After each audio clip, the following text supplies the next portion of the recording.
Hello, welcome to my Pokemon Gouache video. Today I'll be doing a voiceover and going through why I wanted to create this video and what I want to be focusing on in the future. This year I wanted to focus on my art journey and learning new mediums and getting a better grasp on my creativity. This will be through creating finished pieces and through learning within my sketchbook. My sketchbook will be used to experiment and try new things, while also of course still creating comfort art so I don't burn myself out. To hold myself accountable for this goal, I want to upload at least one video a month, preferably more if possible. Though I am working a full-time job and have a life outside of this, so I don't want to burn myself out here as well. As I said in the beginning, I want to learn new mediums, which is why I'm using this Arrtx jelly gouache in this video. I've had this gouache for a couple years now and have played around with it only a few times, as I kept discouraging myself from using it as the paintings never turned out the way I liked and it seemed too scary and out of my skill level. For some reason I'm surprised at the way the sketchbook paper has held up. The sketchbook is the Das Visual Diary. It's one of the cheapest sketchbooks I've come across, so I thought the paper would warp a lot more. I'm also surprised you can't see the paintings from the other sides of the pages, but that shock might just be because I've been using the Ohuhu alcohol markers recently and they obviously bleed through the paper, like you can see in the bottom left side of the page. I wanted to try not to use any black in these pieces, so I've chosen a purple outline. This was especially challenging for me as I've never tried an outline other than black in any of my mediums. I'm not sure if I like the way it looks, especially since the outlines are different for each of the Pokémon.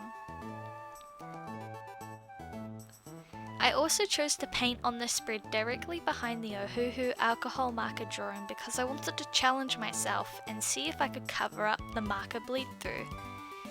You will see by the end of the video how that turns out.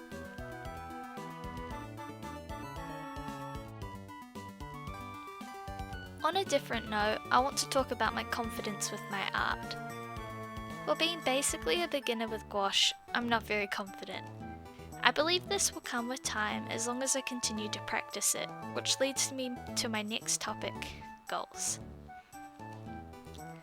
I said earlier that I wanted to hold myself accountable by creating these videos, and I have a few different topics that I want to cover over the course of this year. I want to focus a lot more on painting and using gouache, which will eventually move to oil paintings on canvas.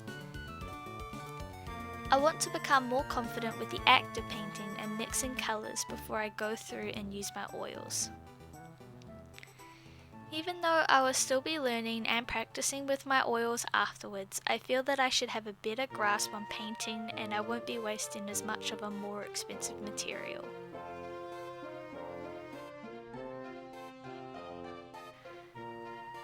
So along with learning how to paint, I also want to start growing my art style a bit more.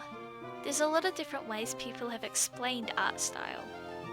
But I think for myself, I want to learn more anatomy and create more realistic but still cartoony or stylized characters. To get to this point, I want to learn more anatomy and do life studies. But I also want to study some other artists' work and see what they do with their characters to create that more cartoony realism that I like. These artists are currently people like Static Wool, Sketches of Shay, and Tameka at the moment. With my style, I also want to focus on digital works.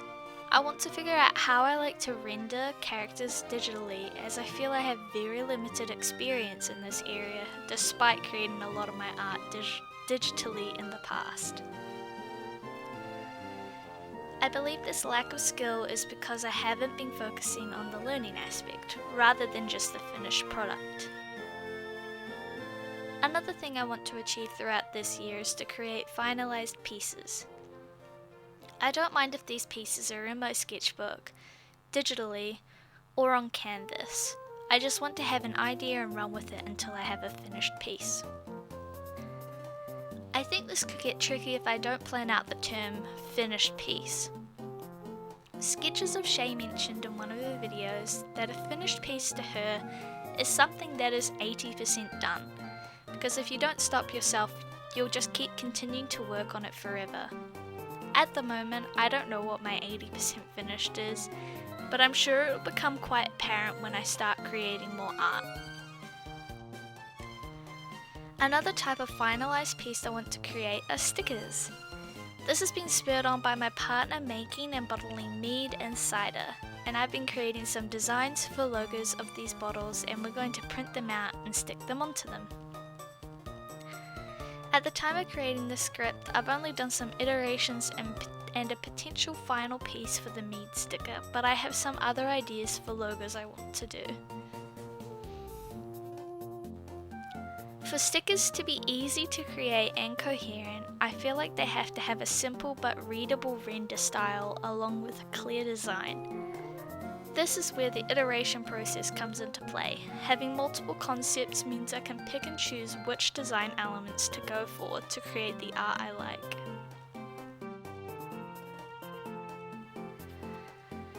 Along with anatomy and painting, I want to draw more realistic faces. I feel that I'm very rusty with realism, and that shows through my stylistic drawings.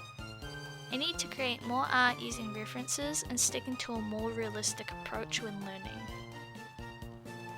I believe this will help me to create my stylistic characters in a 3D space, along with having a better understanding of anatomy and how I can exaggerate certain elements. This should also help me with my colouring process.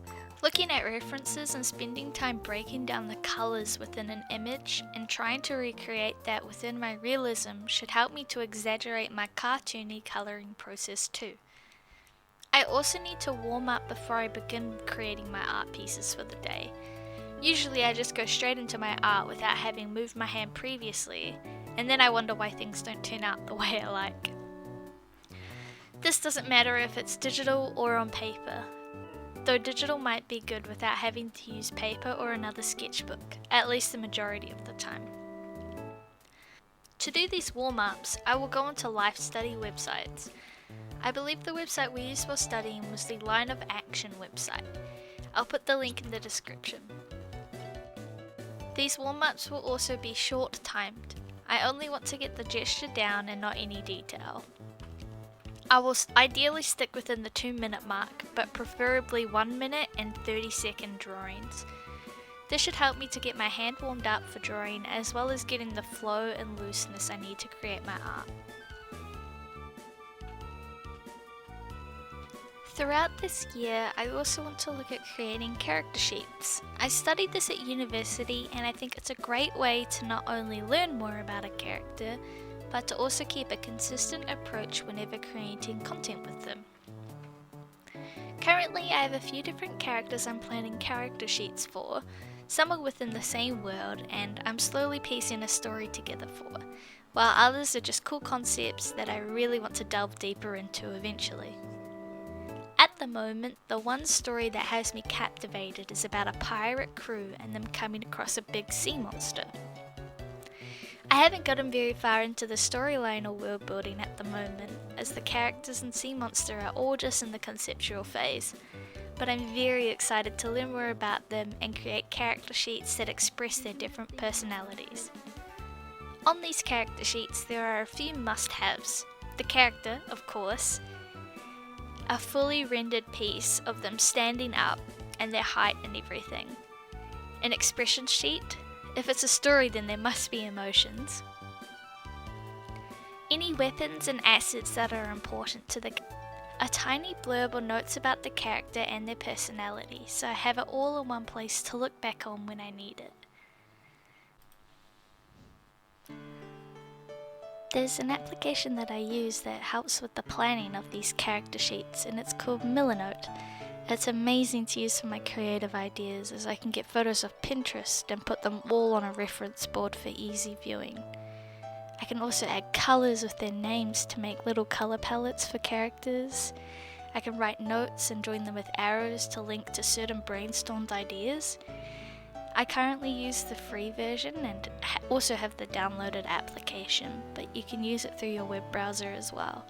I find it super handy to keep open next to me, so whenever inspiration strikes, I can write down little notes or add photo references for my characters and just general ideas. With this goal, I also want to create finished pieces from these character sheets. I want to create thumbnails and figure out different ideas and create expressive pieces depicting their story, perhaps with the idea of turning it into a comic spread in the far future.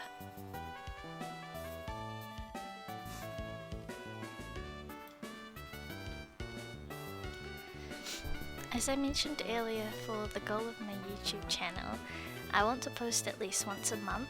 At the moment I'm aiming to post bi-weekly on Saturdays, and I've got so many different ideas for videos so far. Some of these videos may include filling a spread in my sketchbook, just like in this video, either done as a voiceover or in real time as well. Sketchbook tours whenever I have a finished sketchbook available.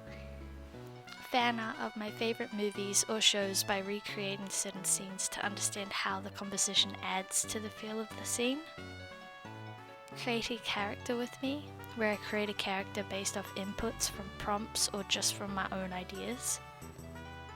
Creating a digital art spread, similar to that of the sketchbook spread. Some can just be sketches while others are rendered paintings. Redrawing my favourite video game characters digitally. My favourite Pokémon ones will also be in this idea, of course, and perhaps other games like Stardew Valley or even Helldivers 2 art. There are so many different video ideas that I can think of. I just need to put pen to paper and actually do them. To help me with this, I've noticed that if I properly plan out what I want to achieve and keep a journal about it, I am more likely to finish it. To keep track of my work, I use Sketches of Shades, the Art Night Notion page. It has all my ideas and concepts, as well as my daily art journal to keep me on track.